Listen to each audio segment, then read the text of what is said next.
Coming up next week in Coronation Street, Lisa puts Brody's life at risk. Debbie opens up about her heartbreaking illness, Lou manipulates Gary, and questions arise over Theo's loyalty.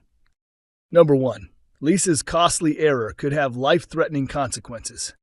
Brody lands himself back in the holding cells at Weatherfield Police once again, but this time, his overconfidence might cost him dearly. He spots his former youth detention mentor Daniel working at a cafe table and can't help but stir up trouble. Brody's agitation grows, and in a burst of provocation, he intentionally spills a drink all over Daniel's documents. Lisa witnesses the outburst and warns him she'll arrest him for intimidation, but her warning barely registers with him. Carla walks in to find Lisa slapping cuffs on Brody and escorting him out. While processing him at the station, Lisa searches his pockets and discovers some unidentified white tablets. She demands an explanation, but Brody stays silent as she seizes them. Later, Brody starts shouting from his cell, prompting an officer to alert Lisa. He claims he needs his medication, but since he didn't declare anything earlier, Lisa doubts the urgency of his request. Growing increasingly distressed, Brody tries to explain, but Lisa turns her back, missing his comment about having epilepsy. Just the previous week, Brody had a seizure near the Rovers, aided by Kit and Bernie, unbeknownst to him, his real father and grandmother. Moments after Lisa departs, Brody crumples to the ground in his cell as he suffers another violent epileptic episode. Lou sows discord between Gary and Maria. The ongoing conflict between Maria and Lou escalated significantly last week, culminating in Maria being slapped with criminal charges. Lou managed to score herself an invite to the barbecue at the Platt residence, but Maria grew suspicious when she noticed Lou sneaking indoors. Fully aware that Shona's handbag contained a large sum of cash destined for the bank, Lou initially considered pocketing the money, but ultimately changed her mind and discreetly returned it. Unfortunately for her, Maria walked in and witnessed the moment. The situation quickly spiraled, ending with Lou crashing into David's newly installed glass coffee table, his prized centerpiece, which shattered into 1,000 pieces. But it remains unclear. Did Lou trip, as Maria claims, or was she pushed? Already annoyed that Gary had been offering emotional support to Lou, Maria became even more aggravated when he offered to drive Lou to A&E to have her wounds looked at. Things took a shocking turn when Maria was later confronted at the Rovers by 2 police officers, informing her that she was being arrested on suspicion of actual bodily harm, ABH. In the coming week, Maria returns to the flat and tells Gary she's been released while the investigation continues. Later, she runs into Lou at the salon and doesn't hold back, accusing her outright of tipping off the authorities. Lou, however, firmly denies any involvement. So who did call the police? Gary, meanwhile, seems more preoccupied with the growing strain on his relationship than with pointing fingers. He suspects there's more to the story, actor Mikey North shares. He isn't fully convinced Maria's version of events is truthful, which only increases the rift between them and brings him closer to Lou. Later on, Lou visits their flat, claiming she wants to avoid any more drama. Gary, sympathetic, responds warmly and offers her a drink. At first glance, it appears harmless, but is Lou manipulating the situation to drive Gary away from Maria and closer to herself? Gary feels a connection to Lou and empathizes with her, Mikey adds. He knows how bad Mick could be, and he wants to support her. But Maria doesn't buy it for a second. She sees right through Lou. Unlike Gary, trouble is definitely brewing. And that trouble may arrive sooner than expected. With trust between Maria and Gary hanging by a thread, Gary's continued blind faith in Lou could cause their bond to break entirely. Absolutely. It's only going to get worse from here, Mikey warns. Lou might not be as innocent as she seems. She could be more like Mick than Gary realizes. This story is far from over. He adds, "We haven't seen the last of Lou, and I think Gary might live to regret his decisions." Will, Sally, and Tim voice their worries. Elsewhere, Sally has been caring for Lou's young daughters, Joni and Shanice, and growing increasingly uneasy. She brings up her concerns with Tim, gently suggesting it might be time to involve social services.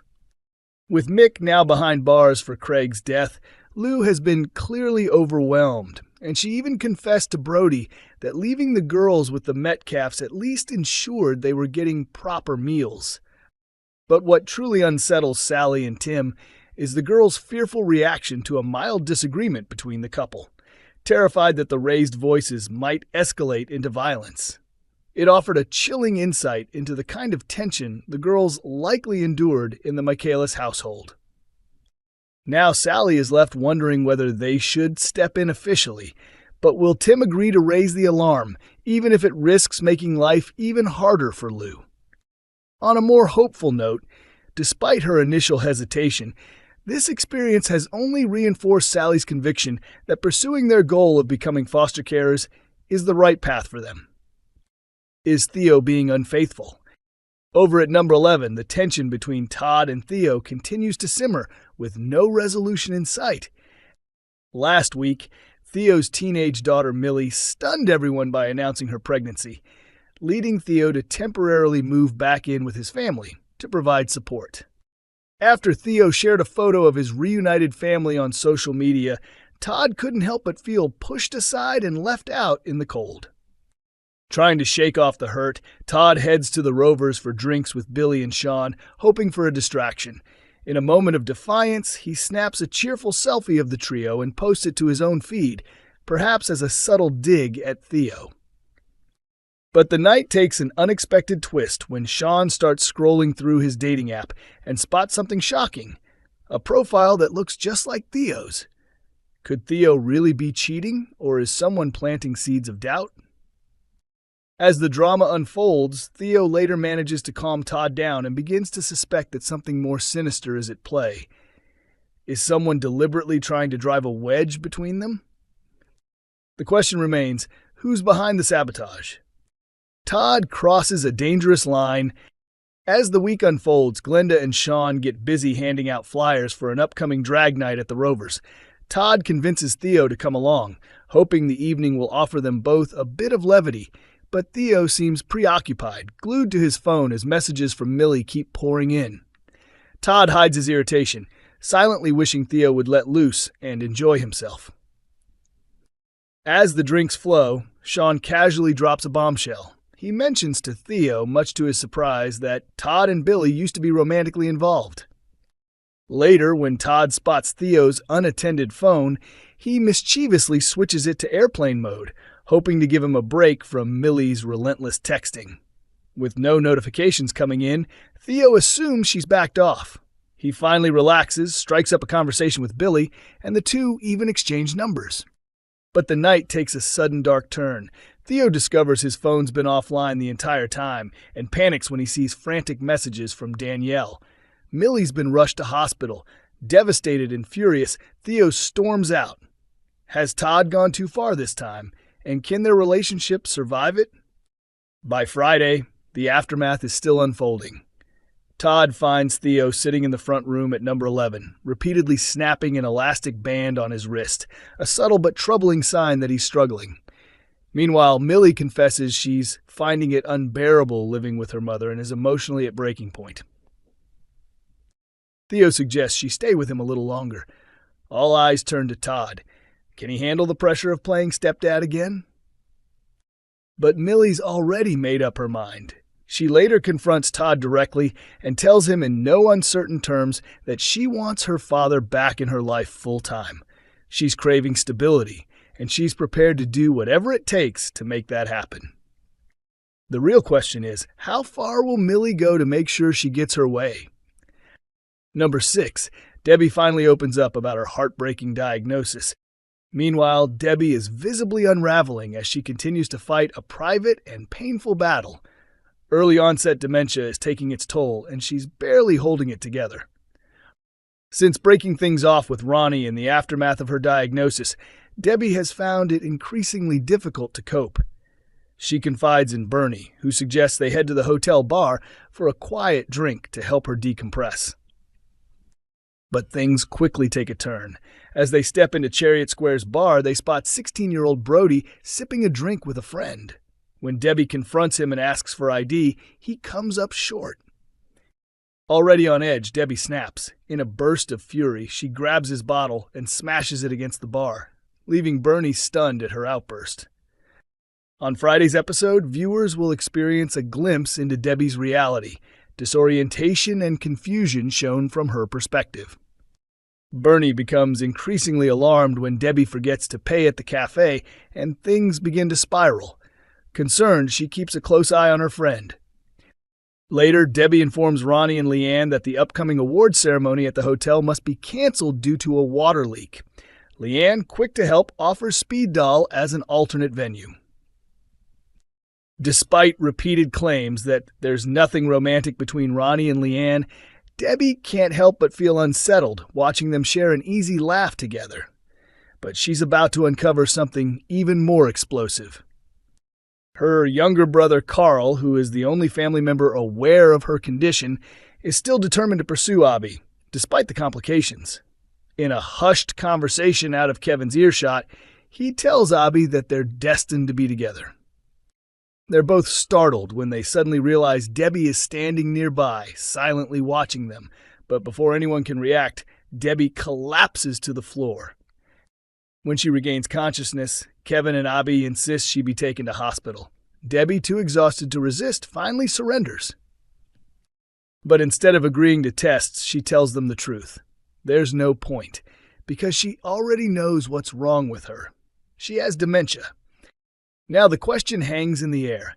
How will Kevin and Abby respond to Debbie's heartbreaking revelation? Number 7. Dee Dee's emotional boundaries are tested as James calls her out. Over at the Bailey residence, more family strain is brewing for Dee Dee next week, as she shares a tender moment with baby Lila, her daughter with her late abusive ex, Joel. Initially planning to put Lila up for adoption, Dee Dee eventually made the agonizing decision to entrust her baby to her brother James and his partner Danny, who were building a life in the United States. The situation became even more heart-wrenching when Dee Dee underwent an emergency hysterectomy after giving birth, making Layla the only child she would ever have biologically. Still, she insisted James take on the responsibility of raising her. But now, with James unexpectedly back in Weatherfield following his breakup with Danny and Layla increasingly present in Dee Dee's orbit, maintaining emotional distance is becoming near impossible. When James complains that Layla kept him up all night, Dee Dee immediately steps in, offering to look after her so he can get some rest. As she cuddles her daughter, Dee Dee finds herself unable to suppress a smile, her connection to Layla quietly growing stronger. Later, Daniel suggests that Dee Dee speak with Amy about contributing to a student radio segment exploring the maternity experiences of Black women, something that might help her process her own trauma. Midweek, a letter arrives reminding Dee Dee that Layla's vaccinations are due. When Michael casually mentions that James is away in Leeds, she realizes she'll need to take her daughter to the appointment herself. What was supposed to be a routine visit stirs up deep emotions, and Dee Dee confides in Michael about how unexpectedly difficult the experience was. Later, she tells Daniel she's unsure she has the strength to speak publicly about it, but he gently encourages her to reconsider. By Friday, tensions come to a head when James and Dee Dee clash over Layla. It becomes painfully clear to James that his sister is battling more than she's letting on. Will Dee Dee finally confess that having her daughter so close is awakening feelings she thought she'd buried?